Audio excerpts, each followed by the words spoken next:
Hello, everyone out there in Facebook land. I am trying to figure out how to share this in Living with the Angels. So just be patient with me. New technology here, people. Yeah, I love it. Yeah. And what a beautiful day it is here in North Carolina for me. Well, I wish I could say the same. I mean, it's not cold, but it's not sunny. But it's not raining, so that's good. Okay, I think we got it going here. Woo, all right. Well, yay. Yeah. So let's beautiful. Okay, I am just going to take a moment here after all this technology stuff and take a deep breath. So I invite you all to do the same thing and just settle into your bodies.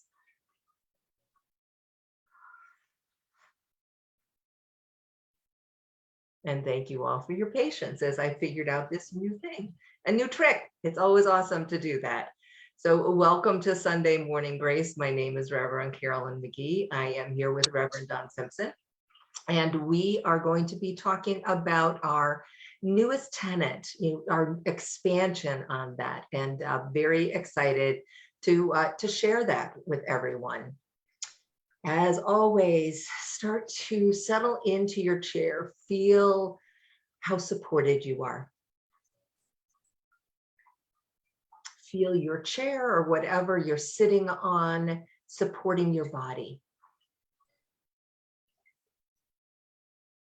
Feel your feet on the ground, or perhaps it's your legs that are supported by the ground. And let's take in 3 deep breaths together, in through our nose and out through our mouth. So 1,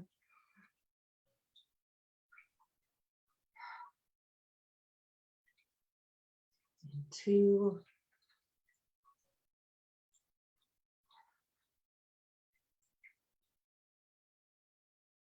and 3.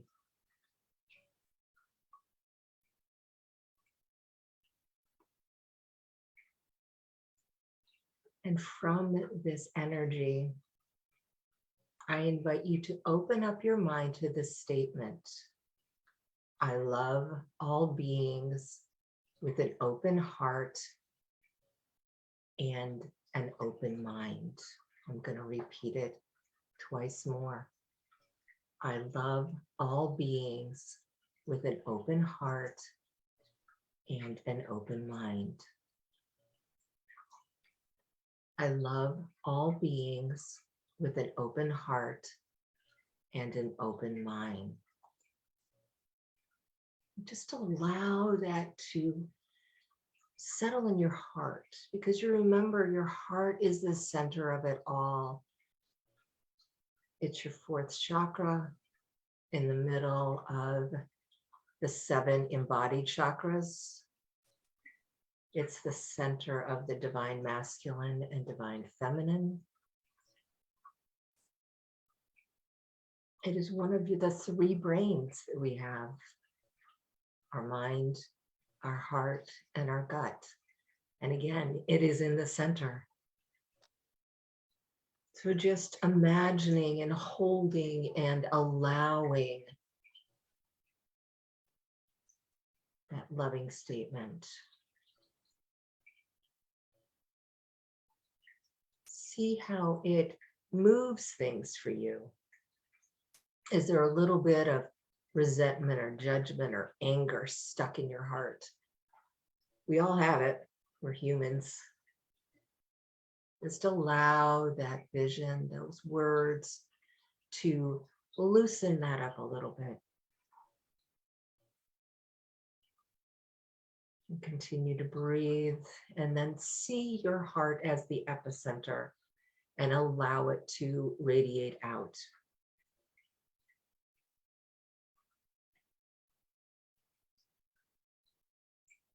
Feeling my heart center energy overlapping Dawn's, overlapping yours, and yours overlapping the other people that are either listening to this now live or who will be listening to it.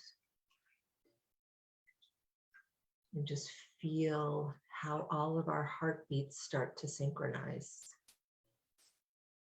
Sending out that love, sending out that acceptance, sending out that understanding of the divinity of us all,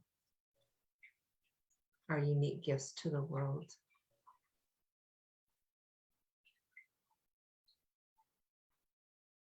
Feel that in your heart. And do something with your hands, something physical. I always like to put my hands over my heart's chakras, so the center of my heart, the center of my chest, and just anchor in that positive energy so that if you find yourself as a human sliding into some of those other emotions, you can remind yourself to come back to who you truly are, which is love.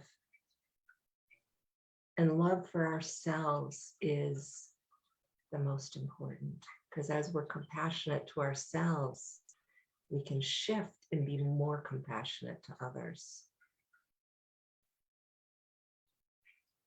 And taking in a deep breath and releasing it, start to come back into this time and space, opening up your bodies, putting your hands down on your lap or wherever's comfortable.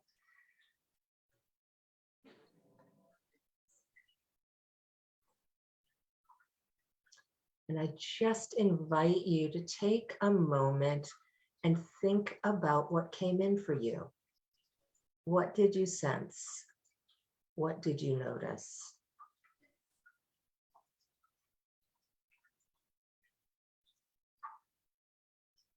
And I invite you to get curious about it.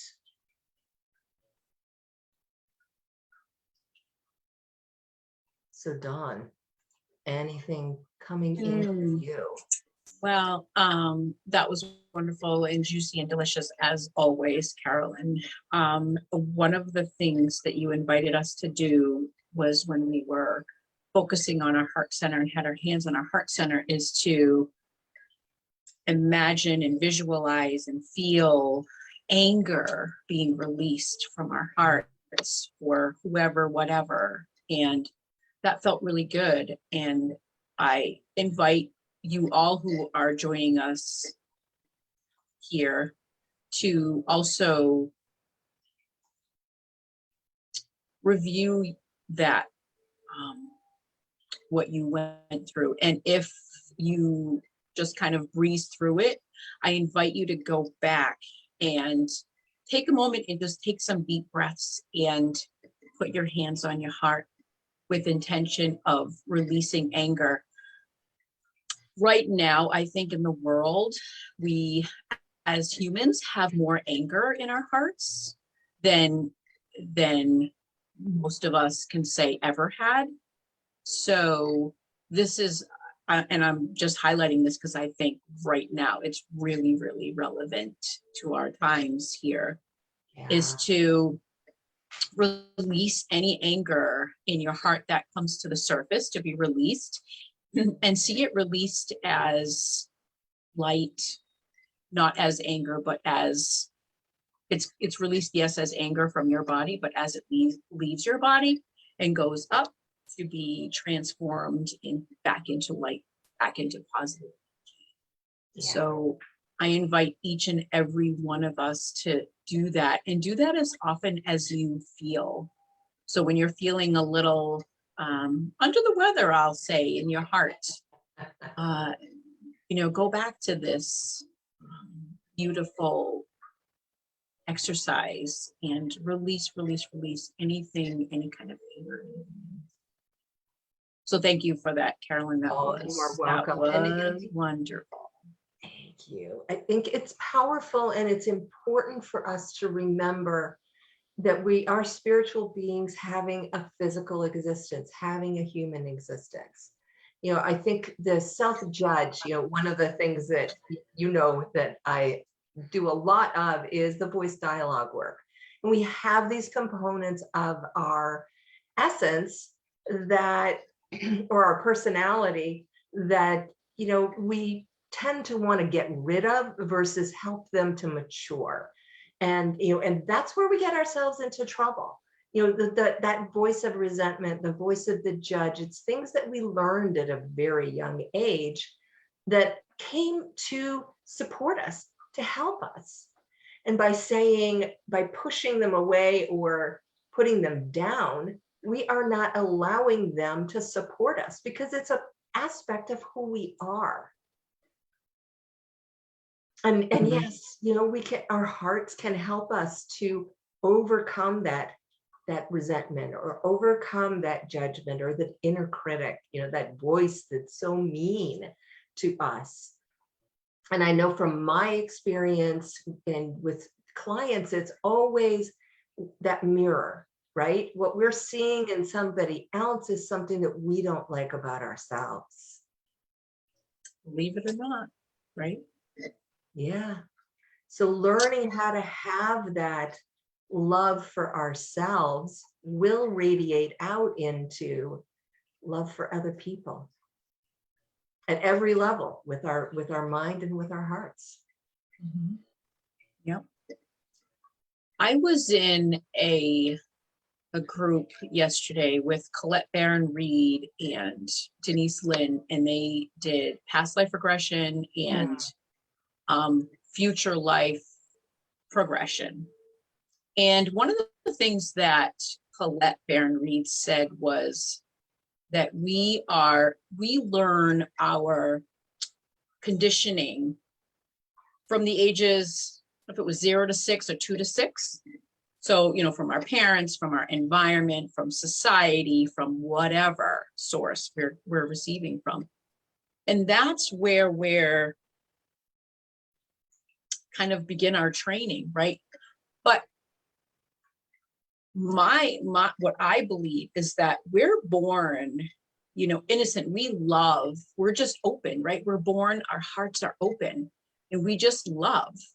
And then is when the conditioning comes in, as I was mentioning, from whatever source the conditioning comes in. And it's important for us to go back to how we were at our birth, innocent, pure. And I know, for most of us, that's might not be an option, right? Because of some of the things that we've experienced, you can't unsee, you can't unknow, right? And that's a whole nother topic. But to your point, we're humans, and it's hard to be human. I always say that to my clients. It's so hard to be human. It's so easy to be the divine part of us. But it's really hard to be human. What I love, one of the things I used to watch Joyce Meyer like every morning, and one thing that she used to say was, I used to love everybody until somebody came home. And it's true, right? Because it's in our divine being. It's so easy to love. It's easy to love everything, everyone. But then once our conditioning comes in and it just be our humanness, we get back in our human shell, right? We judge unfairly most of the time. And it's a reaction to something that we don't like about ourselves. So in some cases, it's a projection. It's building our own energy up by pulling somebody else's down instead of raising us all up. And, and that I think is what this is truly all about. I like to say that it's the essence of the person that I want to connect with instead of the personality, because that's what we're talking about, is the personality. And an example of this is when my kids were growing up and they would do something, I always wanted them to know that I loved them. Like nothing could ever change that for me. And so I would say, I love you, but I don't like what you did. And that's the kernel of it all. If we can remember that these are all divine beings, we are all divine beings, and we're all doing the best we can in each moment. And we don't know what's going through someone's mind. as they make a statement, or as they cut somebody off on the road, or, all of the cut in front of somebody in line. You don't know what is going on with them. So, being more compassionate to them and being more compassionate to us when we have those flashes allows that aspect of ourselves to feel more comfortable, to grow up, to mature. And I like how you said that, what you used to say to your kids, because I used to say the same thing. I would say, I love you, but I don't love what you just did. And I want to expand from that and say, why wouldn't we say that to other people, not just our children? Because our actions that we may have extended toward a person could make them feel that we didn't love them, when in fact we do. We didn't love what they just said to us, or what the actions they may have just done toward us. We didn't love that, and that hurt us. So, but I think, to your point, is to maybe extend that, other than to our children, to everybody that we may have felt offended by or wronged by. It's not that we don't love the person. We do. We don't love the act that we were offended and hurt by. And I think that alone is huge, because if those words don't get said, then that person that was at the wrath of our disappointment goes on to their day feeling unloved by us. We're just using us as an example. Yeah. They don't feel loved by us anymore because we offended them. They offended us. And so they think that we don't love them anymore. When in fact we do. We're just hurt. So, on the topic here of loving all, beings with an open heart and open mind, let's use this as an example and as a teaching for all of us to share that with the person that is offending us, that, we still love you, even though. Even though. Yeah. Yeah. And I think that there's such power in that. And there's grace in that. Grace is one of my favorite words. I don't use it a lot, but every time I say it, I can just feel this energetic charge in my body. And that's what it is. It's being of the divine. When we have the grace, when we have the presence to let the person know that I love you. And it doesn't matter who it is. And, maybe if you're out someplace in public and it's somebody you don't know, you don't need to go up and say you love them, but you can send them love, knowing that something else is going on in their life that we're not aware of. And that we can really be that open-minded, open-hearted person that can change the frequency of the world. Because, in the very beginning, and I don't remember if it was during the meditation or when I was talking, there was something about people pulling people down to a hurt level versus the stronger person pulling people up. And that's what we want. That's what this tenet for me is all about. It is being that hand down to not push people down further, but to give them an opportunity, to give them a possibility of a different way to look at things, and also to perhaps encourage them. Maybe they're acting the way that they are because they've lost faith, they've lost hope. By being that beacon or the model of love, that might be what changes everything for them. What's coming to mind now is there is a person in my life, and I think we can all relate. We all have a person or many people in our lives that trigger us, right? That that really trigger us and do Yeah. things that we get really deeply upset about. And this person in my life, I thank them for on a daily basis, even though I get mad and frustrated and hurt deeply by this person's actions. Every single day, I send love, I send forgiveness every single day. And some days are harder than others to do that. You know, if they did something that was deeply hurtful, it's harder to do, but I still do it. And you know, so some days are easier than others, some days are harder than others, but I still do it anyway. And I genuinely mean it. You know, I take my humanness out of it. Yeah.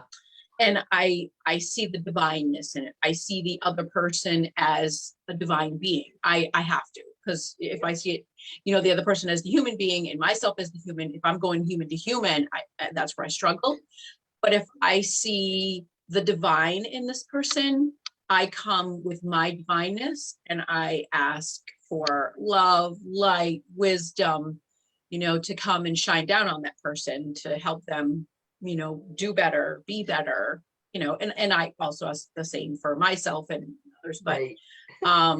but this person is one big teacher for me in this lifetime. I'll tell you, this is a big, big teacher. And it took me a while to get to that point because of my humanness, right? Because like I said, it's hard to be human. My humanness didn't want to forgive them, didn't want to send good things, you know, I moved beyond that. Like I said, it was a struggle and it still is a struggle, but it's easier. It's much easier. And I do it daily, no matter what happens. So I invite you to pick your greatest teacher and begin to work on sending love and light and goodness to them. You know, and you don't need to tell anybody about it. That just is between you and your higher self. You don't need to discuss it with anybody. You don't need to tell who the person is. That's something that you work on, right? With building up your love for things and all beings, right? Right. Yeah. And, you know, it's like the Hawaiian forgiveness exercise in a way. You know, you're returning energy to yourself by forgiving and by acknowledging the responsibility that we each have in each interaction. Because whether it's, you know, 1% or 99%, there's a reason that there's something going on between us, even if it's just for us to learn. And I shouldn't say even if, because it's a big one, but if it's for us to learn acceptance or to learn to be to be loving with an open heart and an open mind, and this person is there to help us practice that on a daily basis and return to that love and return to that truest essence of really who we are, because we all are divine beings, every single one of us, and we've all come here with a mission. And some people chose harder missions than others. You know, I mean, I really do my best when I encounter someone who I'm really struggling with to remember that they chose this life. They chose to be this way so that they could move their soul forward. And then it helps me have more compassion for their journey, and in me have more gratitude for this incarnation of mine, because, you know, it hasn't been perfect and easy, but I feel like at my, even in my most crazy human moments, I still feel like kindness is a core value in my personality essence. And I have such compassion for people who are living a different life, that's the life that their soul needed to live in order for them to progress forward and expand. And I have a lot of gratitude that that's not me this lifetime. I mean, maybe it was another one, but yeah, you know, it's not me this lifetime. And I'm so grateful for that. And that helps me to keep my heart and my mind open even more to the challenges that, that each person is going through, because we don't know. Especially now more than ever with this whole pandemic and the polarization over so many topics and things that are going on. It's really put up a wall even bigger than I think people have had before. So it's more of a challenge to find and be in that place of love. And but I also think too, just on conversations with people and Facebook and having sessions with people, I think people are honestly trying. I think people want to be better and be able to understand that other people are suffering too, not just us. Other people are suffering and they're presenting their fashion, and it may be an ugly fashion, right? In the moment, it may be an ugly showing of their personality. But behind that ugly personality is their truth, is their passion, is their love, is their heart. It just is expressing in an ugly way. And I'm just using the word ugly. It's just expressing in an ugly way. But it's from a beautiful place, right? It's from a hurt place, but it's from their heart, it's from their passion. So they're expressing their love. And it comes through as it comes through. And I think as we go along and more and more people awaken to this understanding that everybody is struggling in some way, shape, or form, that I think people will tend to be more tolerant to certain behaviors. Like if somebody cuts you off, and I find myself too, if somebody cuts me off, I before I used to maybe toot my horn a little bit. Now I'm not doing that, just because maybe they've got a sick or dying person, loved one. They're trying to hurry up to the hospital. I'm in the way. I would do the same. I would do the same if I had a loved one in the hospital that I needed to get to. I'm cutting people off all day if I need to. So, when we understand and we bring that love forefront, if we could all do that, right? We would see a huge shift, but it isn't easy. And we're not going to be the first ones to sit here and say that it isn't. But the more we do it consciously, by starting with one car at a time that cuts you off, the next car, you might think about hitting the horn and want to try and hit the horn. And then the next time you don't even, you're just like, you know what? I bless you on your journey. Right. I hope everything's okay. And you just kind of get to that, but it's a process. Everything's a process, and you start wherever you're at. Yeah, exactly. And I think as humans, one of the things we don't do enough is we don't celebrate. And what you just said, that progression, I invite everyone to celebrate every time you make a what might seem to you like a small step forward, that you don't lose your temper, that you don't beep the horn, that you don't respond with the same tone of voice that someone spoke to you in, that you don't, judge whatever news thing is that you are reading, wherever you get your news source from, because it's just feeding the energy of separation.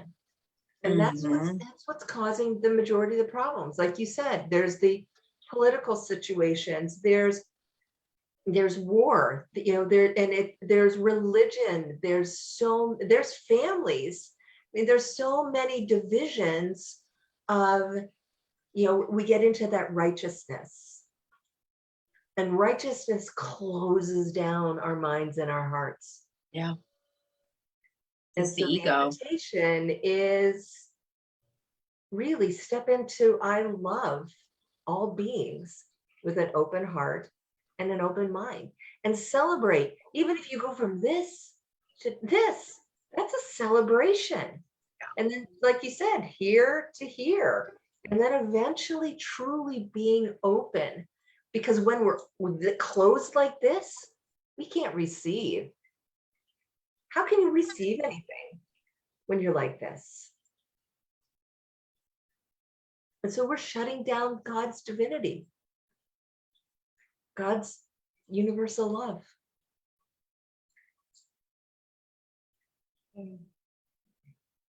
Yeah. Yeah. Our body language, for like this all the time, arms folded and, how, like you said, to your point, how are we receiving if we're closing ourselves off? What's going to come to us if we're blocking it? This is our outside physical visible wall. Yeah. So much power in that. So I would love for anybody who has comments to type them.